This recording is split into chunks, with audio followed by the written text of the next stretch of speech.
The Brothers Grimm Fairy Tales. Little Red Cap, Little Red Riding Hood. Once upon a time there was a dear little girl who was loved by everyone who looked at her, but most of all by her grandmother, and there was nothing that she would not have given to the child. Once she gave her a little cap of red velvet, which suited her so well that she would never wear anything else, so she was always called Little Red Cap. One day her mother said to her, "Come, Little Red Cap, here is a piece of cake and a bottle of wine, take them to your grandmother, she is ill and weak, and they will do her good. Set out before it gets hot, and when you are going, walk nicely and quietly and do not run off the path, or you may fall and break the bottle, and then your grandmother will get nothing, and when you go into her room, don't forget to say, 'Good morning,' and don't peep into every corner before you do it." "I will take great care," said Little Red Cap to her mother, and gave her hand on it. The grandmother lived out in the wood, half a league from the village, and just as Little Red Cap entered the wood, a wolf met her. Red Cap did not know what a wicked creature he was, and was not at all afraid of him. "Good day, Little Red Cap," said he. "Thank you kindly, wolf. Whither away so early, Little Red Cap?" "To my grandmother's." "What have you got in your apron?" "Cake and wine, yesterday was baking day, so poor sick grandmother is to have something good, to make her stronger." "Where does your grandmother live, Little Red Cap?" "A good quarter of a league farther on in the wood, her house stands under the 3 large oak trees, the nut trees are just below, you surely must know it," replied Little Red Cap. The wolf thought to himself, "What a tender young creature, what a nice plump mouthful she will be better to eat than the old woman. I must act craftily, so as to catch both." So he walked for a short time by the side of Little Red Cap, and then he said, "See, Little Red Cap, how pretty the flowers are about here, why do you not look round?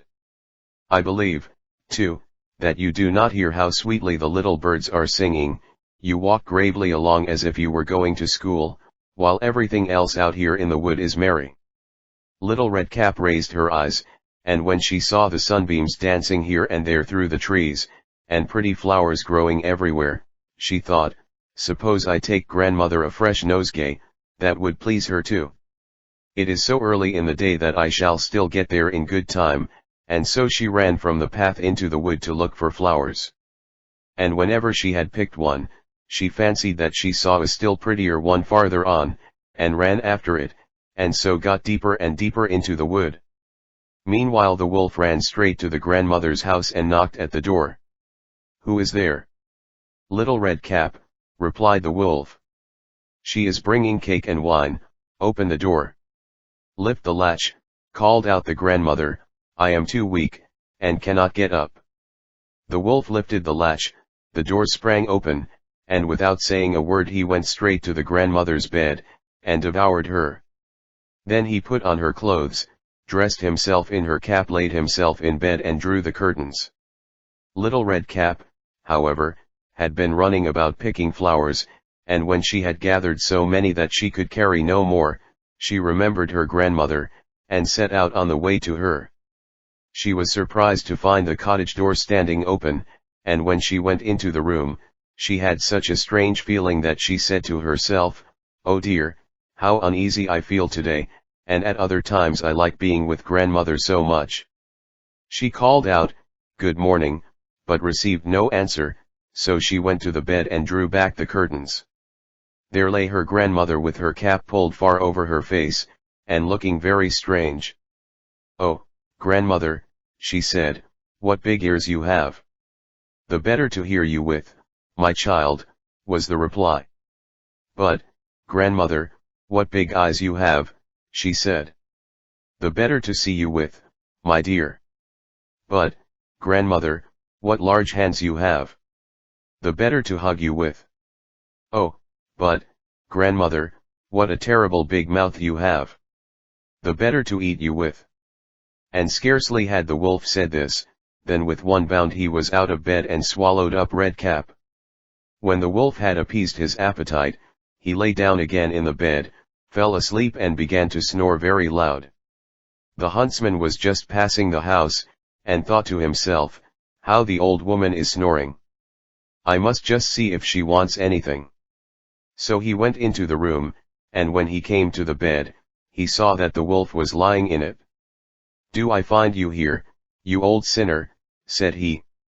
"I have long sought you." Then just as he was going to fire at him, it occurred to him that the wolf might have devoured the grandmother, and that she might still be saved, so he did not fire, but took a pair of scissors, and began to cut open the stomach of the sleeping wolf. When he had made 2 snips, he saw the little red cap shining, and then he made 2 snips more, and the little girl sprang out, crying, "Ah, how frightened I have been!" How dark it was inside the wolf, and after that the aged grandmother came out alive also, but scarcely able to breathe. Red Cap, however, quickly fetched great stones with which they filled the wolf's belly, and when he awoke, he wanted to run away, but the stones were so heavy that he collapsed at once, and fell dead. Then all 3 were delighted. The huntsman drew off the wolf's skin and went home with it, the grandmother ate the cake and drank the wine which Red Cap had brought, and revived, but Red Cap thought to herself, "As long as I live, I will never by myself leave the path, to run into the wood, when my mother has forbidden me to do so." It also related that once when Red Cap was again taking cakes to the old grandmother, another wolf spoke to her, and tried to entice her from the path. Red Cap, however, was on her guard, and went straight forward on her way, and told her grandmother that she had met the wolf, and that he had said good morning to her, but with such a wicked look in his eyes, that if they had not been on the public road she was certain he would have eaten her up. "Well," said the grandmother, "we will shut the door, that he may not come in." Soon afterwards the wolf knocked, and cried, "Open the door, grandmother, I am Little Red Cap, and am bringing you some cakes." But they did not speak, or open the door, so the greybeard stole twice or thrice round the house, and at last jumped on the roof, intending to wait until Red Cap went home in the evening, and then to steal after her and devour her in the darkness. But the grandmother saw what was in his thoughts. In front of the house was a great stone trough, so she said to the child, "Take the pail, Red Cap, I made some sausages yesterday, so carry the water in which I boiled them to the trough." Red Cap carried until the great trough was quite full. Then the smell of the sausages reached the wolf, and he sniffed and peeped down, and at last stretched out his neck so far that he could no longer keep his footing and began to slip, and slipped down from the roof straight into the great trough, and was drowned.